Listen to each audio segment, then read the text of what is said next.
अमरावती शहरात वाढती गुन्हेगारी आणि ड्रग्ज तस्करीच्या पार्श्वभूमीवर आता युवक काँग्रेस आक्रमक झाली आहे। अलीकडे झालेल्या ड्रग्ज कारवाईनंतर अनेक राजकीय व सामाजिक संघटनांनी चिंता व्यक्त केली असून युवक काँग्रेसने थेट पोलीस प्रशासनाला सवाल करत कठोर कारवाईची मागणी केली आहे।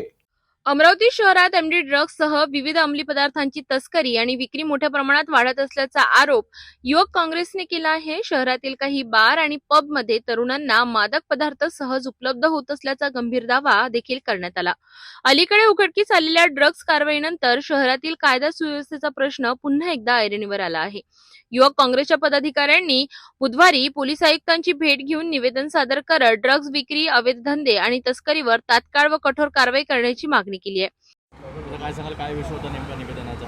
आज अमरावती विधानसभा युथ काँग्रेस व बडनेरा विधानसभा युथ काँग्रेसच्या वतीने माननीय CP साहेब यांना जी आपल्या इथे MD ड्रग्स बाबतची जी कारवाई झाली त्या कारवाईबाबत आणि शहरातील जी गुन्हेगारी, वाढती गुन्हेगारी आहे, बाल गुन्हेगारी आहे याबाबत निवेदन दिलं।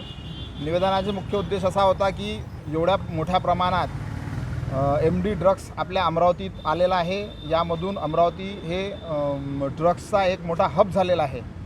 या पैशातूनच सरकारने या महानगरपालिकेच्या निवडणुका असो की जिल्हा परिषदच्या निवडणुका असो या लढल्यात का, असा आमच्या मनात एक प्रश्न उपस्थित झाला होता।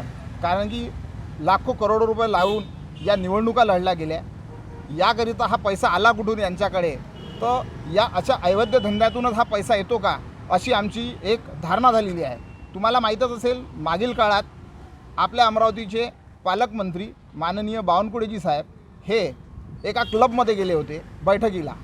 त्यांना त्या क्लबची माहिती होती नव्हती हे मला माहीत नाही, पण ते त्या क्लबला काही मिनिटाकरिता बसण्याकरिता गेले होते। आताच 26 जानेवारीला तो क्लब म्हणजे एकीकडे आमचे CP साहेब, नवनियुक्त CP साहेब हे त्या दिवशी सामूहिक शपथ घेतात की शहरातील तंबाखूमुक्त आणि नशामुक्त झाला पाहिजे, अशी 26 जानेवारी यांनी सामूहिक शपथ घेतली होती।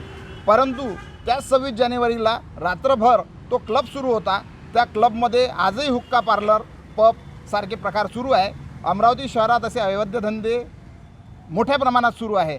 त्यामुळे यांनी आता नैतिक जबाबदारी घेऊन अमरावती शहरातील हे सगळे गुन्हे बंद करावे आणि अमरावतीला भयमुक्त करावं, अशी आमची आज विनंती। बाहेर जिल्ह्यातून पोलीस नाही, हाच तर मोठा प्रश्नचिन्ह निर्माण होत आहे। आम्ही साहेबांना सांगितलं की जुन्या काळात सुद्धा आम्ही CP साहेबांना याबाबतची वारंवार माहिती पुरवत होतो, तरीसुद्धा कारवाई ही फक्त दाखवण्यापुरती होते। 1 ग्रॅम 2 ग्रॅमपर्यंतची ही कारवाई होत होती।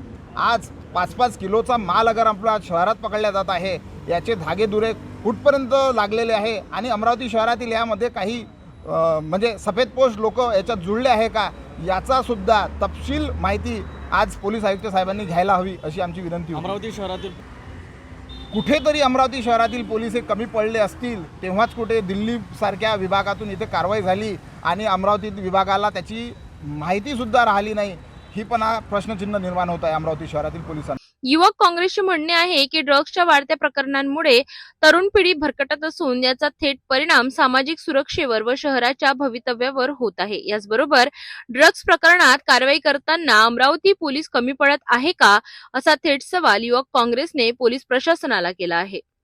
तर काय सांगाल, युवक काँग्रेसच्या वतीने पोलीस आयुक्तांना निवेदन देण्यात आलं, काय विषय होता नेमका, काय मागण्या आहेत?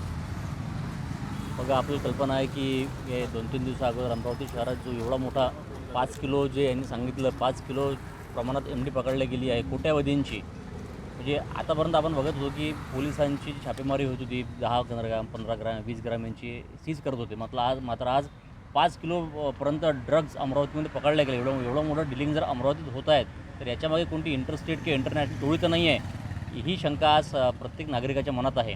आणि ह्या शहरात आपण बघितलं की बाल गुन्हेगारी वाढलेली आहे। या अंमली पदार्थाच्या अंमलामध्ये कितीतरी गुन्हे घडत आहेत। तर आज हे शहर या नशेखोरीमुळे अत्यंत स्फोटकपूर झालेलं आहे। तर हे शहर ज्याची गणना एका काळी अत्यंत शांततापूर्ण आणि सांस्कृतिक शहर म्हणत होती, हे शहर वाचवायची आज आपली जबाबदारी आहे। ही जबाबदारी आम्ही स्वीकारून आम्ही आपली जबाबदारी मानून हा विषय घेऊन आज CP साहेबांकडे आलो होतो आणि त्यांना या विषयाचं गांभीर्य काय आहे त्याचा आम्ही आमच्यापर्यंत अवगत करून देण्याचा प्रयत्न केला। ड्रग्ज विरोधात आवाज उठवत युवक काँग्रेसने आता आक्रमक भूमिका घेतली आहे। पोलीस प्रशासन या मागण्यांवर काय निर्णय घेणार आणि अमरावती शहरातील ड्रग्ज तस्करीवर खरंच आळा बसणार का, याकडे संपूर्ण शहराचे लक्ष लागले आहे.